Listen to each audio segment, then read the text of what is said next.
வணக்கம். சிம்ம ராசிங்க. ஜனவரி மாதம் 2026 வருஷம். சிம்ம ராசிக்கு இந்த வருஷம் ஒரு பிரம்மாண்டமான ஸ்டார்ட்டே ஃபேண்டாஸ்டிக்காக இருக்குங்க. ஏன்னு கேட்டிங்கன்னா, உங்களுக்கு பூர்வ புண்ணிய ஸ்தானத்தில் தொடக்கத்திலேயே பார்த்திங்கன்னா 4 கிரகம் அந்த இடத்துல இருந்துருவாங்கங்க. முதல் 15th 1லேருந்து 15க்குள்ளே பார்த்திங்கன்னா செவ்வாய், சுக்கிரன், புதன், சூரியன் பூர்வ புண்ணிய ஸ்தானத்தில் இருப்பாங்க. குரு பகவான் ஆல்ரெடி உங்களுக்கு லாபஸ்தானமான 11ஆம் இடமான மிதுனத்தில் இருக்காங்க. அங்கேருந்து 3ஆம் இடத்துல தைரிய, வீரிய, பராக்கிரம ஸ்தானத்தை பார்த்துடுறாங்க. 3ஆம் இடத்தை 5ஆம் இடத்துல இந்த 4 கிரகத்தையும் அங்கேருந்து குரு பார்த்துடுறாரு. அதுக்கடுத்து பொங்கலுக்கு அப்புறம் மகரத்துக்கு போயிடுறாங்க. மகரத்தில் செவ்வாய், சுக்கிரன், புதன், சூரியன் ஒரு 15ஆம் தேதிக்கு மேலே பார்த்திங்கன்னா அங்கே மூவ் ஆகி போயிடுவாங்க. அந்த இடம் உங்களுக்கு 6வது இடமா இருக்கும் இல்லையா? அங்கே போயிட்டா அங்கே ராசி அதிபதியும் செவ்வாவும் சேர்ந்துருக்காங்க சுக்கிரன் புதனோடு சேர்ந்து. இது ஒரு பிரமாதமான அமைப்புங்க. இது வருஷத்தில் முதலே இந்த மாதிரி ஒரு ஸ்டார்ட் சிம்ம ராசிக்கு அமையிறத அவங்க ரொம்ப நல்லா அதை யூஸ் பண்ணிக்கணும்.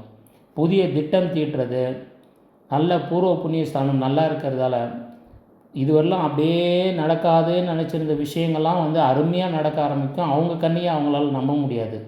அந்த மாதிரியான ஒரு நல்ல விஷயங்கள் நடக்கிறதுக்கான முதல் 15 நாளில் நடக்கும். இது ஒரு பெரிய ராஜயோகமாக கருதப்படுகிறது.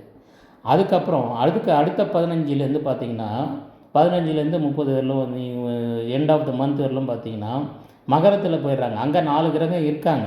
அங்கே எந்த குரு பார்வையும் இல்லைனாலும் உங்களுக்கு ராசி அதிபதி சூரியன் அந்த இடத்துல இருக்கார். கூட செவ்வாய் உச்ச செவ்வாய். இவங்க 2 பேர் அங்கே ஸ்ட்ராங். எதிரிகள்லாம் காணாமல் போயிடுவாங்க. உங்களை எதிர்த்து நின்று எல்லா விஷயமும் ஓடி போயிடும். அதுக்கப்புறம் நீங்கள் வெற்றி. நீங்கள் ஒரு ராஜ அதிகாரத்தை பெற்றுவீங்க. 15 பொங்கலுக்கு அப்புறமா ராஜ அதிகாரம், அதுக்கு முன்னாடி ராஜயோகம். இது 2மே கண்டிப்பாக உங்கள் ஜாதகத்தில் நல்லா வேலை செய்யும். உங்கள் ஜாதகமும் பலம் பெற்றிருந்தால் இது ஒரு பொது பலன் தான் நம்ம சொல்லிகிட்ருக்கோம். ஆனால் இந்த பொது பலன் கண்டிப்பாக உங்கள் ஜாதகத்தில் வேலை செய்யும். உங்கள் 7ஆம் இடத்துல இருந்த ராகுவையும் குரு பார்த்துடுறாரு இல்லையா? 9ஆம் பார்வையாக பார்த்துடுறாரு. அதனால் மனைவியும் ஆரோக்கியமாக இருப்பாங்க, ஒரு அனுசரணையோடு இருப்பாங்க. இந்த வருஷம் ரொம்ப ஃபென்டாஸ்டிக்காக இருக்குங்க. உங்களுக்கு ஷார்ட்ஸுன்றதால நிறைய சொல்ல முடியல. இதோட முழுநீள வீடியோ நம்ம சேனலில் வரும். நம்ம சேனலை சப்ஸ்கிரைப் பண்ணி வச்சுங்க. அதில் 2026க்கான வருஷ பலனும் வந்துச்சு, தின பலன் போட்டுட்ருக்கோம், இப்போ மாத பலனும் போட்டுட்ருக்கோம். பார்த்து எல்லோரும் பயனடையணும். உங்கள் ஃப்ரெண்ட்ஸ், ஃபேமிலி எல்லாருக்கிட்டையும் சொல்லி உடனே சப்ஸ்கிரைப் பண்ணி பாருங்கள். நன்றி, வணக்கம்.